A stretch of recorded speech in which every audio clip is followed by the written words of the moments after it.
What if I told you there was a way to save time and find deals to help you save money? Well, Instacart delivers. Right now, they are offering free delivery on your first order over $35. They connect you with personal shoppers in your area to shop and deliver groceries from your favorite stores. Follow the link in the show notes and let Instacart know the XM Podcast sent you. It really helps support our show. Welcome to the XM Podcast. Here is your host, mental health therapist, Matthew Kanabe. I am very hard on myself, dealt with severe anxiety. And it made me feel like a monster. I didn't have the energy to care. There was just nothing more but to face what I had been running from. I'm already an anxiety-filled mess. It's just love. Like, it just goes back to love. Well, I am so pumped about this episode today. I got to spend some time with two like-minded creatives, which was really enjoyable. It kind of threw me back to my touring days for a bit. Today's show, I sat with two extremely intelligent, artistic, God-loving, and God-fearing men who do some amazing things for the kingdom. I was introduced to them through their aunt and uncle, Dr. Crosby and his wife, Pamela. Their brother, Stephen, and I had the pleasure to spend some time together discussing movie making, film editing, which honestly was way over my head. These brothers have their hands in making movies, making music, and social media, but their hearts are rooted in Jesus. I have the utmost respect for these guys, and their song about choosing to live is a plea for people to think about life in the face of suicide, which is profound. The song will be played after the interview and can be found on all platforms. It's called Choose to Live by We Are One. Please welcome to the show Pastor Dave and Luke Krist. For sure. Thanks so much for having us. We really believe in the merge. We know it's been really helpful for a lot of people. We've, from our church, sent people there. And we kind of have an interesting, I guess, relationship with y'all, like even how we've become connected because our uncle, and our aunt, Robert and Pam Crosby, are like obviously integral parts of what y'all do there. Yeah, he's the president, so that's it's a definitely big part. Yeah, so it's cool. It's kind of just cool, the relationship we've been able to create, and then obviously now just with you and slowly the rest of the team. Yeah. But yeah, I'm Dave, the voice you're hearing right now, and this is my brother Luke. That's one thing you know about us. We're brothers. We have one more brother that's kind of a part of this kind of project we're talking about with Choose to Live and all that too. Steve, that isn't with us today, but yeah, we're pastors on staff at Gateway Assembly, and we've been there. I've been there. Well, we've been there our whole life because our dad's the pastor, and we kind of were made to just go and be there 25 years ago, actually this month. Wow. But then I've been a pastor on staff there for 13 years. God called me to full-time ministry when I was 12 years old. Wow. And so I've been there 13 years and operate like with next gen, with youth, young adults, and all the other things that usually you end up doing on staff as a pastor. But one of the things we love to do is music, and that's like something like Luke has a huge role in. Mm-hmm. Yeah, I've been there 8 years, and I operate as the creative pastor, and so I just handle anything from marketing to music production and worship service programming, stuff like that. That's great. And so you guys have such an interesting dynamic. So I spent like a whole day with Stephen. He was doing a lot of instruction with me with video cameras and stuff that was way beyond my head. He probably wasted a bunch of time on me because by the end of it, I was so overwhelmed. But you guys do a lot of different stuff. Talk to me a little bit about what you guys do. There's a lot of media stuff. There's all kinds of different things you guys have your hands in. Yeah, so we have a pretty good sized staff. We have 6 pastors on staff, and I don't know if this is typical or not. I think like the calling of being a pastor is pretty simple. It's to shepherd people, and so that is, I would say, biblically what makes us normal. I guess what makes us either unique or what we just love to do at the very least is pastor and reach people in just a lot of different capacities. And it kind of all started with our pastor. He would always press the limits when he was a youth pastor, when he became a senior pastor, from burning the pews, old school, like literally lit them on fire in an accident, trying to do some sort of cool technique, nice. Like show off at like a drama, to music, to film. Like he loved all of it. And so now we kind of see an overflow from that. So our brother, Steve, that you're referring to, that isn't here with us right now, he's a film director on staff. and he pastors young adults, but he loves film. He has 4 feature length films he's released, done documentaries, like a lot of that stuff. So he operates in that capacity. Luke's our producer. So like literally, even the song we'll talk about today and the projects and stuff surrounding around that, Luke does all of that. Mm-hmm. And then we have our other pastors on staff, like Tyler, who's also in our band. He's our guitar player. He creates all of our artwork, and he does all of our merch, and he does all of our like marketing. And, so Luke will oversee kind of like marketing for the church, but Tyler will like produce it for our band and all that. And then I don't know, man, I'm just kind of here. I don't really do much. I'm just like, hey guys, we love each other. We love Jesus. Cool. Let's get going. That's good. So Dave, do you have your hands in a little bit of all of that, or is there an area that you kind of gravitate towards? Yeah. I mean, my position would probably be more, I guess, like I'm joking, but more like the glue, just kind of like keeping it all together to some degree. But I'm the least talented of us all, and that is the truth. I mean, very humble of you. Truth. Right. I mean, basically, if you think about it in this nature, Dave is a very administrative personality, and we are all highly unorganized, creative personalities. And so without him, we'd have all of these desires to do all these things and do absolutely nothing. So that's good. So talk to me before we get into the song and stuff, maybe some of the projects you guys have worked on, maybe over the last year, some of the things that you guys have been doing. Yeah. So I would actually say it this way. We have more projects ready to be released than what we've released because we're pastors, because the balance between loving and pastoring people and preaching, we preach every week and we're doing all that. And the balance, sorry, my throat is like messed up. I was telling you right before we started recording, my son Zealand just turned 4. So I was yelling all night at a bounce house last night with him, like a trampoline park. That's what it was. And so like my voice is so tired. Yeah. But yeah, we have probably more projects unreleased because we just so much of our effort goes into pastoring people. But what we've learned to do is something that I think is missed in so many churches today. And even talking about this conversation with mental health is people need purpose. People need to feel like they're a part of something bigger than themselves. So whether that's like a song we write, we literally just wrote a new one unreleased that we did at the time of this recording. We just did 2 nights ago. We celebrated 25 years of our church and our senior pastors there. And the place, it was just packed out house, the celebration. I mean, that song got rowdy. I mean, that was just some fun. So there's something about not only unlocking people's purpose in worship and just letting them shout and stuff unto the Lord, but a lot of our stuff, even beyond that, whether it's just, merch that we're dropping and allowing the people to be a part of, like, I don't know how you'd say it besides modeling that and, showing that off to the church. And you're just seeing people involved in that. Or the biggest thing would be probably like our movies, like with all the movies that we've released that Steve's done, it's been all in-house. And, so we've worked with PureFlix who released God's Not Dead and been able to see our movies anywhere from on Netflix to Amazon Prime to Paramount to, I don't know, wherever you can get them anywhere. Awesome. We were just joking last night, yesterday, because we did this, we call it Equip Conference, and we have pastors come in, and it's like a coaching day, and we just equip them with tools and things like that. And one of them came up to us and was asking us about one of our movies. And we were being reminded of a story when we were on vacation. I think it was in Mexico. Is that where we were? Whatever. This guy came up there at the pool, and we found out he was a Christian. He was talking about movies. Like, yeah, I love this movie Defiant. He's talking to my brother Steve about this movie Defiant.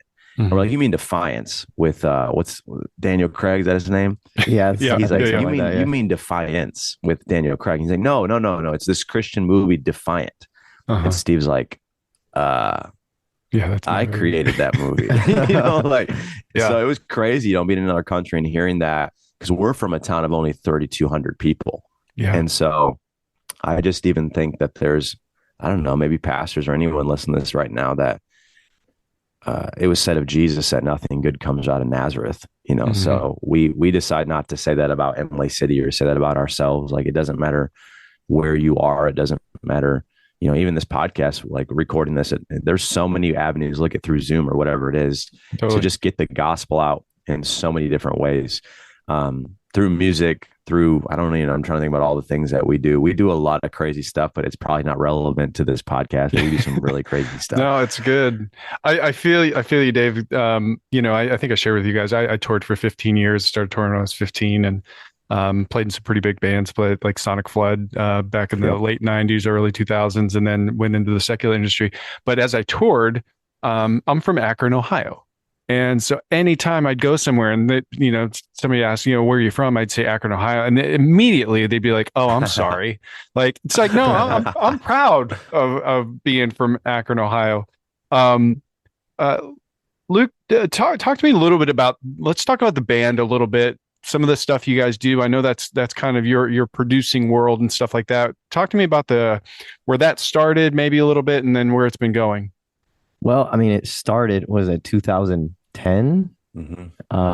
It's kind of like underground. Yeah. We were figuring out what we were doing. Dave like came home from college, and while him and my other brother, Steven, were at college, me and the guys, we were just leading kids worship, like the old school, like the good, like Lord's Army and stuff like that. Yeah. Holy Ghost chicken. Yeah, man. Holy Ghost chicken. Yeah. And we were literally just leading kids worship because they left for college and there was no one to do it. And so we were just kind of filling a need, and we started finding this like natural synergy and chemistry with one another, of just really enjoying to play music together.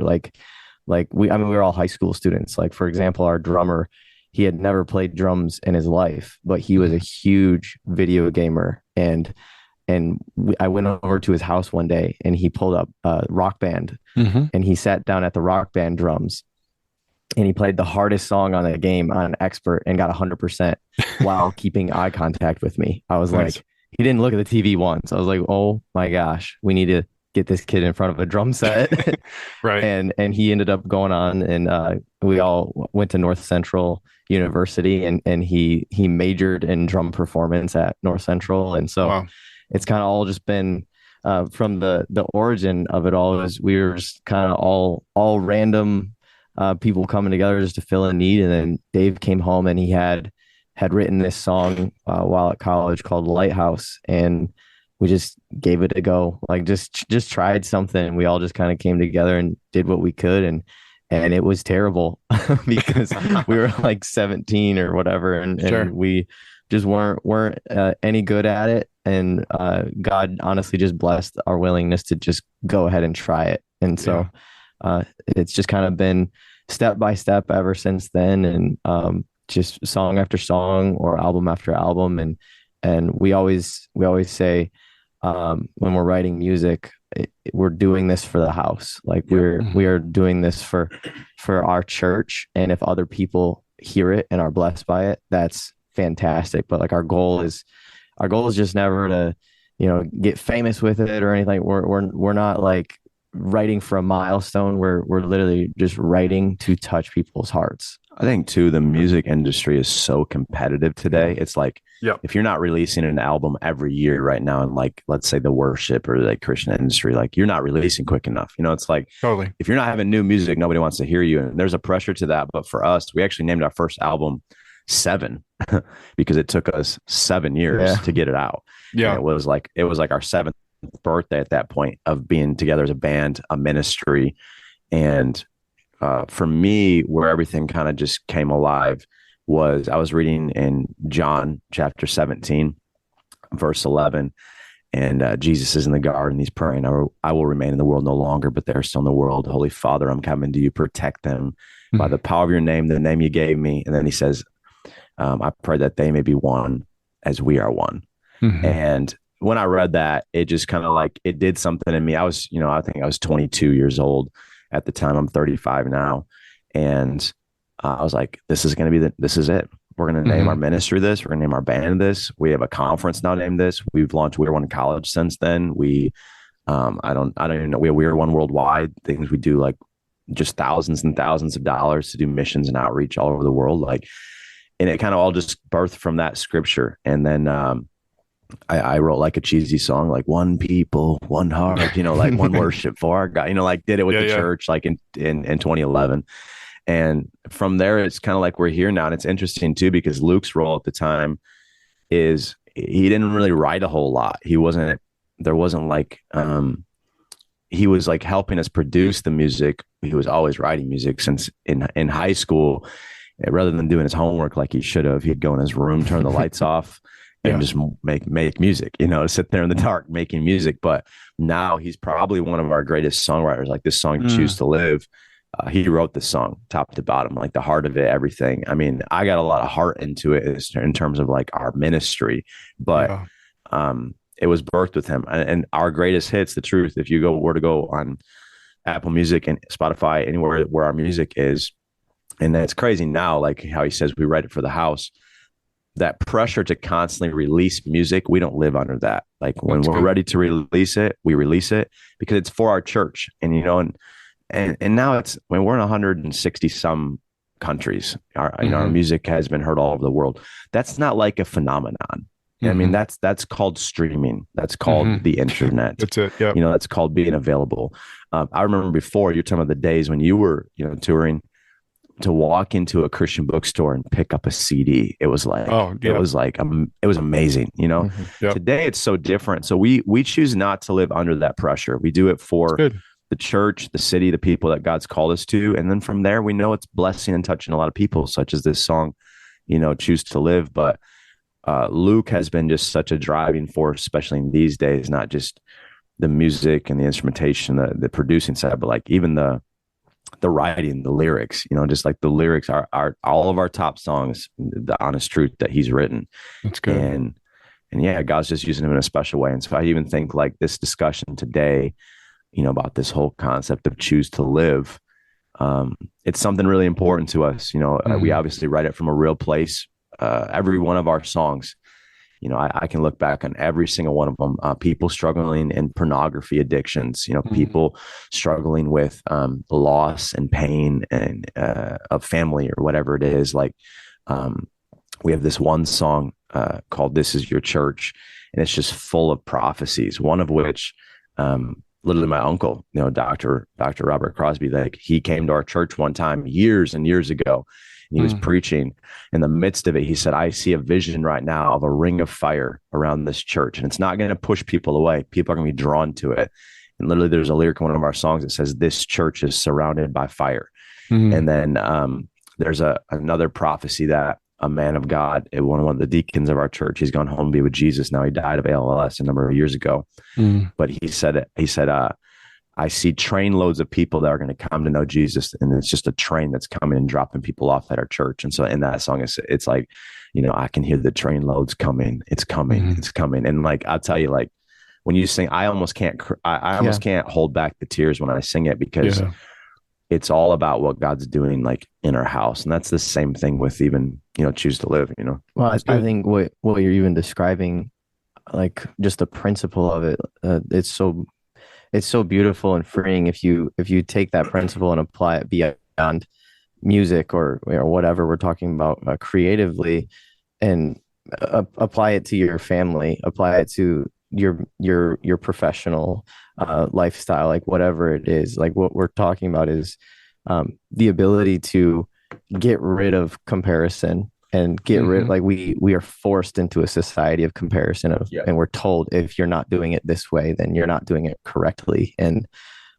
it's just a freedom that we found. There is so much more blessing and power when we made that decision of just, we're doing this for the house, and whatever happens with it happens, but we're doing this for the house. And the joy to sing these songs with this house it's unmatched. Yeah.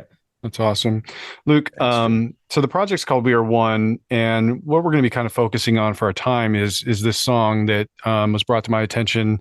I think it was late last year, August, September. I think you guys released it, and the song's called Choose to Live, and it's just a powerful song. And before I get into my interpretation, share a little bit about the precipice of that song and why that came to you and the timing of it, and what is that? What are we trying to reach with Choose to Live? Well, it was, excuse me, we were in the middle of the pandemic, and I was hearing from my wife more and more comments of concern about her sister, my sister-in-law. And at the time, I think she was about 17 or so. And she was going through such difficult depression and anxiety through the pandemic and all of that. And I just remember she was getting to the point where she was going to her mom and telling her, like, I need help. I'm really, really struggling with thoughts of hurting myself. Like, I don't want to be here anymore. And I didn't even tell her until we released the song that I wrote that song about you. And I just remember, like, throughout that season, she wasn't even serving the Lord at the time. And it was just a desperate cry for not help, but a declaration of making the decision of, I choose to live. Like, I'm going to wake up every day and fight. I'm going to wake up every day and keep stepping one foot after the next. And I just remember after we wrote that song, it's kind of silly, but we recorded a demo, and it was very, I don't even know why I did it, but I always kind of choose a particular instrument to get me going while I'm writing. Yeah. And I chose an acoustic guitar, and I just started looping this acoustic guitar, just kind of strumming this very, like, campfire kumbaya type of strumming pattern. And I wrote the song and all of the melodies based upon that feel.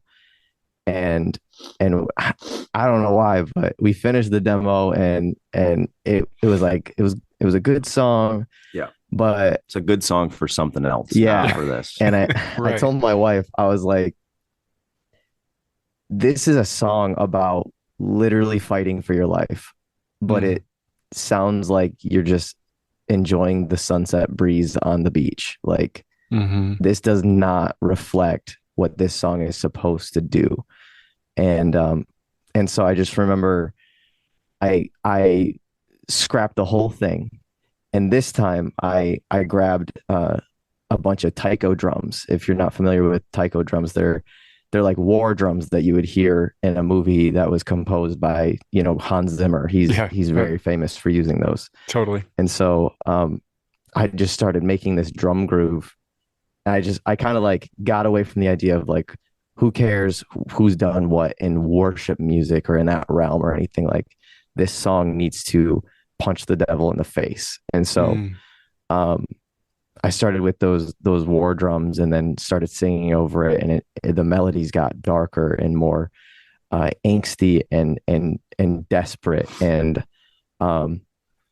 immediately I was like, man, like, what if, because the lyrics say I choose to live, but what if all three of us sang this song at the same time, so that it has that representation of, not only from a producing standpoint, I'm like, I know Dave can deliver a certain tone on this part, and Steve can do it on this part. And it was almost like a song that not any one of us could deliver to the maximum quality on our own. And I felt like that was such a great metaphor of when you're in that situation. Like, you can't do all of it on your own.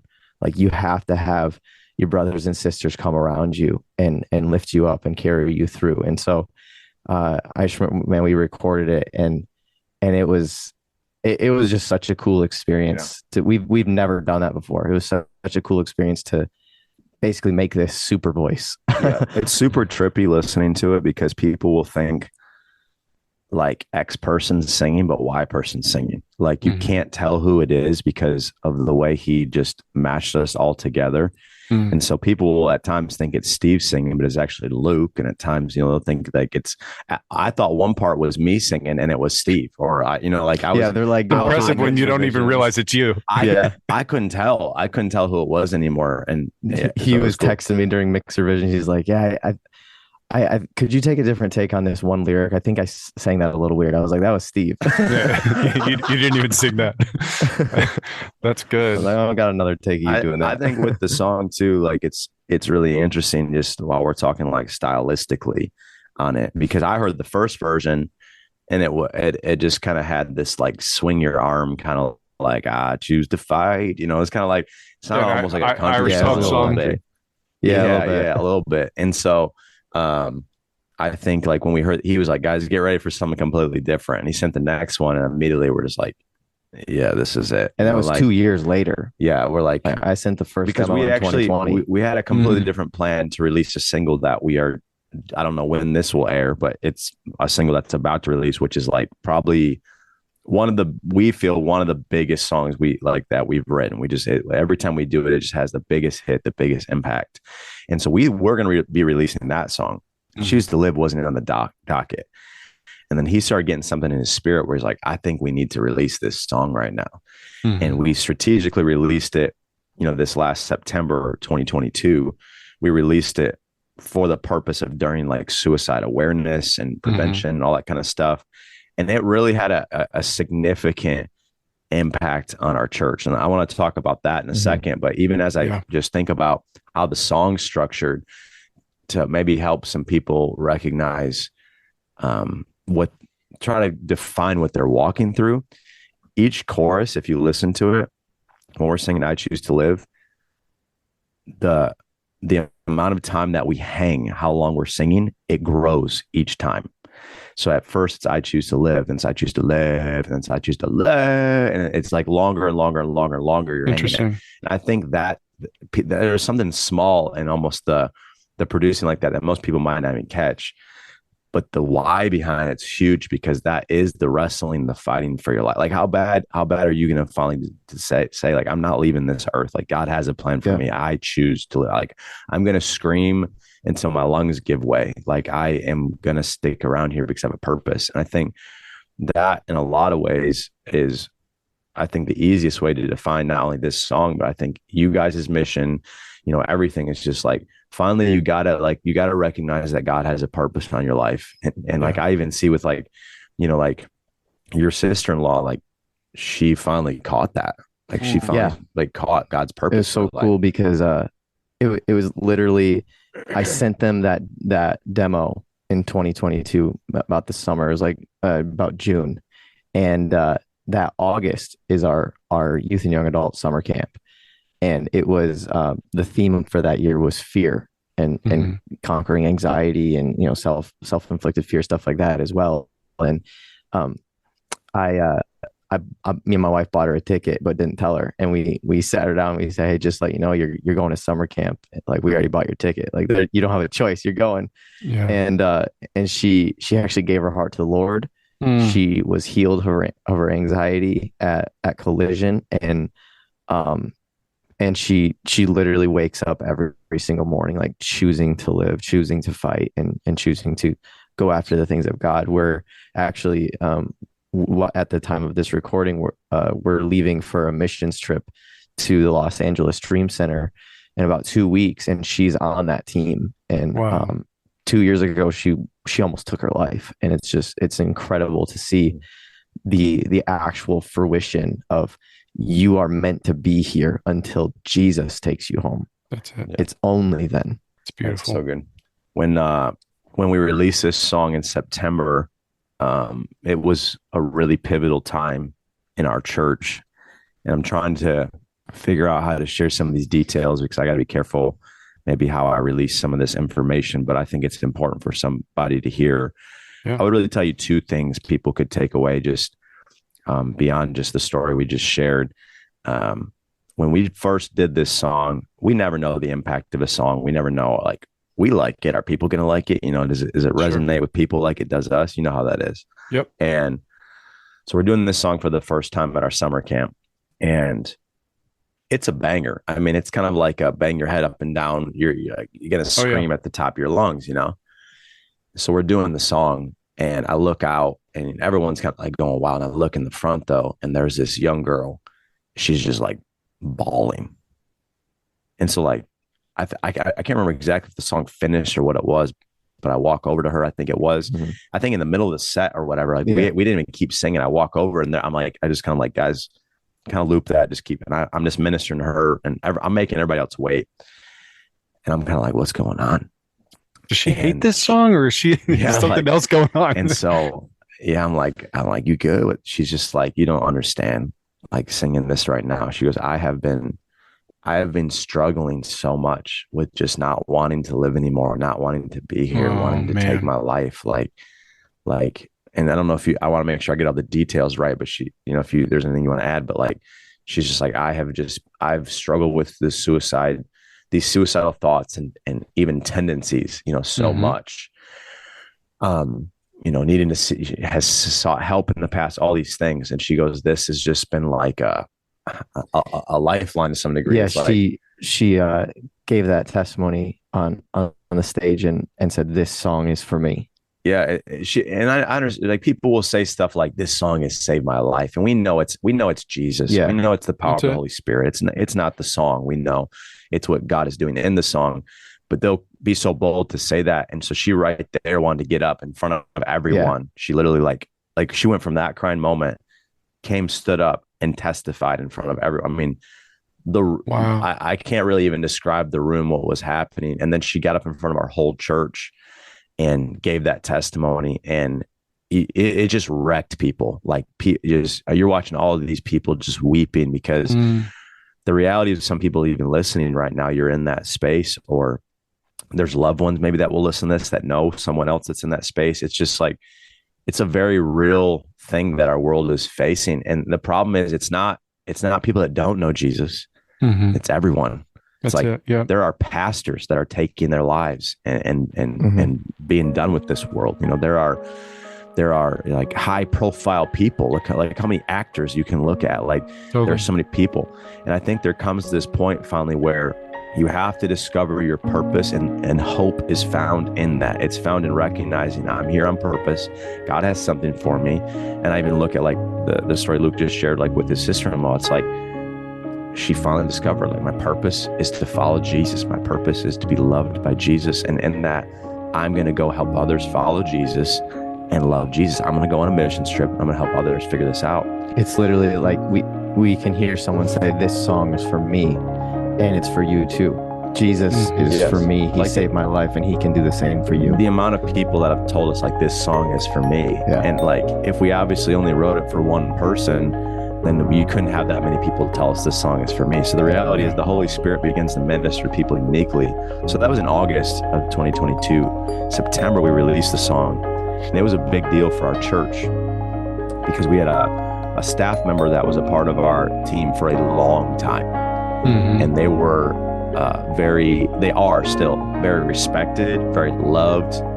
They wouldn't have seen this coming from a mile away.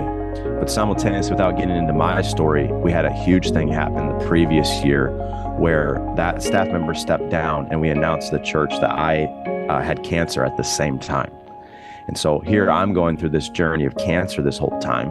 This staff member is stepping down, and it was just a lot for our church to bear. Sure. Flash forward now 1 year later. Well, by the way, just to testify, I'm still here. Glory to God. Praise God for that. So here it is, a year later now. We're finally making public why this staff member finally needed to step down, step away from their calling, step away from, feeling the transition from God, but also there was a lot going on internally, and it was all wrapped around the release of this song. And our pastor did a whole Sunday morning interviewing this staff member, where they finally got real with the fact that they were in such deep, dark depression that they were going to take their life, that they like literally had everything in their hand, in their possession, ready to take their life. Mm-hmm. And it was shocking for our church. I mean, we knew about it because we were obviously walking the journey with that person, but I mean, it wrecked them, because they're thinking, if this person is going to do that, and I place them at such a high level, what is possible and capable that I could do, And I think it's this understanding that there are no levels when it comes to mental health, when it comes to calling or Jesus or position or things like that. It doesn't matter whether your title is a pastor, or whether you're, in our line of work, let's say the church, you're on our facilities team, or you're a designer or what. There are no levels when it comes to this. It's like, we can all, first lyric of the song, I find my devils in a crowded room. We can all come to that place and that point, every single one of us. Yeah. And the beauty of this is, you talk about what Emerge does, and you talk about just the beauty of meeting people where they are and walking through them. That's finally what this staff member did. And they are healthy. That's good, oh my man. word. Their family. I minister to their kids. Like they're like, one of their kids is called to youth ministry, going to like We're One College, a part of our program, all that stuff. Like their family's healthy, their marriage is healthy, he is healthy, but it's finally taking the steps to say, I choose to live. Like it's a decision. It's like you have to finally make a decision that life is worth living, that like God still has a purpose for me. I can't be done. And like, just like each of those choruses, the yell has to get a little louder, has to go a little longer. And you just got to realize like there is hope and there is a purpose for you. And we could just tell story after story after story. I think about the first Sunday we did this song. I didn't really know how much it was going to resonate, because I'm thinking these people used to singing like, a Krist song or something. No, like not really, but like elevation worship, whatever. Yeah, right. And we're about to do something really different with this song. This song is about to like hit you in the heart. But I didn't know if people would like it. The response, I mean, it wasn't like hands lifted like typical. It was like fists like pumping in the air. Right. It was people like literally screaming in the audience, this lyric, I choose to live. And it made me realize that there's just a lot of people that aren't talking about what they're actually going through and not being real with how they actually feel. And finally, it almost gave them an opportunity, even in worship, to just scream and let out what they've actually left inside, for all this time. And the problem is when you find your devils in a crowded room, the thing that's told to you is you're the only one going through this, and you're completely alone, and no one else will understand. And none of your other family, we're fourth generation pastors raising fifth generation Christians. Think about the pressure of that, like when your great grandpa, then your papa, then your dad, now you, and then you're raising, like, there's like people live under pressures of society, pressures of generations, pressure. Like there's all these things that we place upon ourselves. But just like Luke said, in the same way that we've just decided, like, we're not going to live in comparison with what any other church, any other, music group or anything is doing. Like, even you, like the stuff that you've been able to do and tour and travel is way beyond even where we've been. But hey, that's what God asked you to do. And that's what you got to do. And we're just gonna be faithful with where we are, who we're with. Like when we finish this recording with you, what we're going to do? We're going to go hang out with our kids. I'm going to play Hot Wheels, and we're just going to like be normal people and do real life, because those are the moments that actually give you the greatest purpose. It isn't being on a stage. It isn't doing big songs. It isn't arriving. And our whole world is constantly trying to tell us, you haven't arrived. You haven't arrived. You're not there. There's something bigger and better for you. And that's why marriages are failing and people are leaving their spouses, because there must be a better marriage out there for me. And that's why people are always dissatisfied with how much money they make and nobody wants to work. And that's why, people are constantly thinking, I need to go on this next best vacation because where I live is Akron, Ohio, and Inland City, Michigan. It's like, there's got to be something cooler. There's got to be something better. Yeah, and man. As much as the internet has really opened up our world to a lot of great things, it also is always trying to make us feel like there is grass greener on the other side, but it's either something you're going to have to mow or poison ivy. You'll find out if you get close enough to it. Well, Dave, I feel like you answered all the problems in the world right now. So thank you for you just kind of nailed all of it right there. So we're going to play the song here in a moment, and I want people to hear it, and they can go to all the platforms. The song is living and out there. Luke, what are some of your thoughts as we kind of wrap? What would you like people to walk away from hearing this song, from this podcast? What were some of your thoughts on what you would like to leave with our listeners? When we're writing music and like as worship leaders, sometimes it's our job to give voice and give the words to people that are maybe going through those things and they just don't have the words for it. And I remember the moment that I told my sister-in-law that I wrote this song about her. She said, I knew it. I felt like it was everything I was feeling and I didn't know how to say it.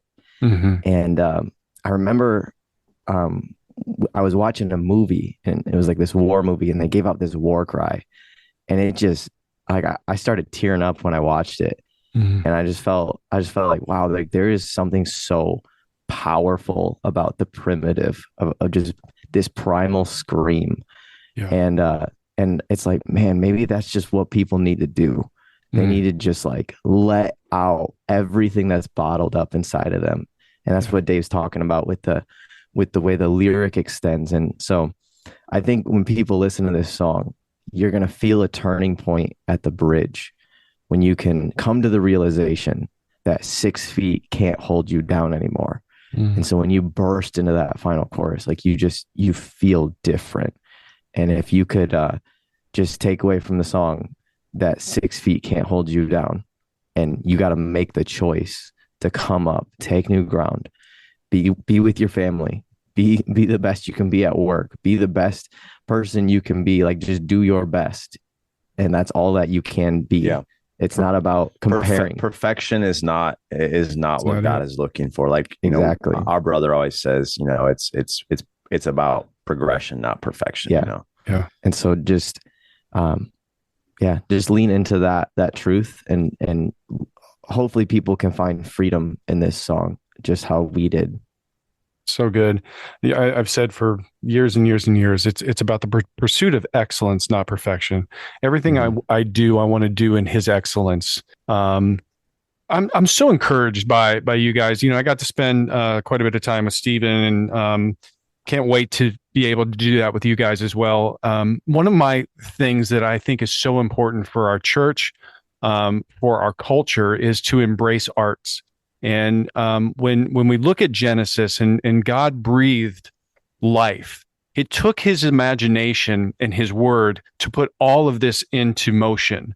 And God's word is in every living, existing thing, and people can tap into that creativity. And one of the things our church has been doing over the last couple of years is really promoting, different aspects of art, whether that's film, actual doing art and paintings. And we've been doing similar things to you guys. Like our worship leader and myself have been writing songs for our congregation. And if they get out, great, but that's not the intent. The intent isn't to have a song that blows up on, social media or blows up wherever on TikTok. It's about, we have a congregation that we are living with, we are doing life with, we're, in the trenches with, and like songs come out. Like we wrote a song out of the pandemic called God Won the War, because there was so much anxiety about what's going to happen. It's like, let's all take a breath. Let's take a moment and relax, because we know the end of the story, and when everything was so uncertain. So I'm inspired to see other churches doing things like that. And then just hearing from you guys, and, I get to, through Pamela and Dr. Crosby, I, get to hear a little bit about the other things that you guys are involved in. I'm just so encouraged. So I just wanted to take a minute and be like, dude, if somebody hasn't said good job, good and faithful servant to you today, somebody just did. And so I just want to thank you for a couple things. One, for what you're doing. I think that God uses His people to help His people, and God is utilizing you to help people who are looking for that word and looking for that meaning. And you guys are doing it on so many different levels. I love the world that we live in. Like when I was touring and stuff, we had no ideas of making movies or, doing other projects. It's like you do a record, you go tour on it, and that's what you are. Today's world, it's like you can do all of these different aspects, and you guys are touching in all these different places, and you're reaching different corners of the world. So thank you for that. And secondarily, thanks for spending some time with me today and being on the podcast and taking some time out this morning and sharing your story. I just really appreciate both of you. Anything you guys would like to share with the audience before we go? Yeah, if there's anybody listening that if we could be any help to you minister in any way, you can really easily find us at WAO Band pretty much anywhere. You can find our stuff on YouTube, on social. If you go to weareoneband.com, you can find it there as well. You'll see all the connections to our church and our other ministries and everything that will spiral off from there. But we really care about the people that hear our music, and we care about anyone that would hear this today. We really do. We are not, there's nothing wrong with being an artist or a musician or anything, but the arts are an overflow from something inside of us. Our calling is we're pastors. We love people. We want to see people won for Jesus. We want to see people live out their purpose. And if we can be any help, we just want you to hear from us, like truly, like we want to reach out to us. We want to be there for you. It's good. Guys, thank you so much. Luke, anything from you, my friend? I just echo everything Dave said. Like, if there's anything at all, you can DM us, email us, like all those different avenues that he just listed. We just want to be there for you. It's good. Well, the song's called Choose to Live. It's on all platforms. We're going to play it right now. The project's We Are One.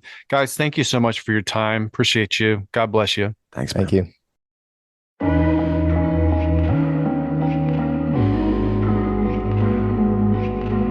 I find my devils in a crowded room. Chasing desires never go, just a fool. I was a living lie, didn't know death from life.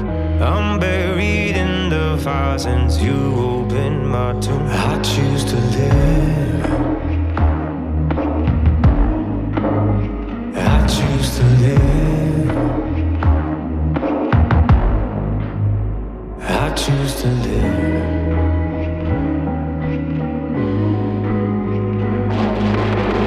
You brought me in when I was left for dead. I've learned to fight these demons I call friends. You can baptize my mind.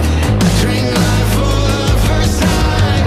I wrestle with the light now. Hell don't stand a chance. I choose to live. I choose to live.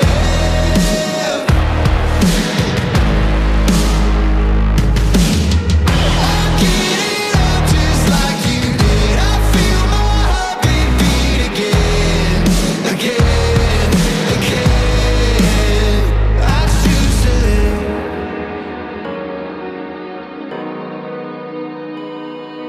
6 feet can hold me down.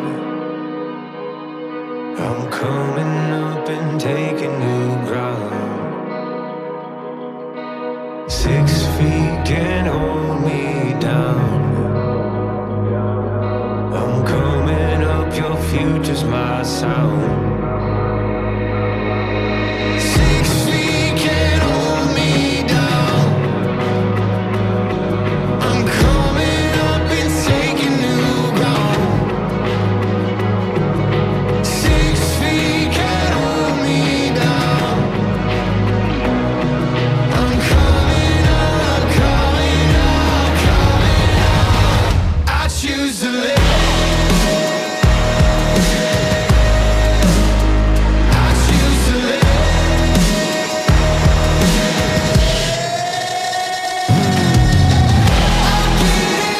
Just like you did, I feel my heartbeat beat again, again, again. I choose to live. I choose to live.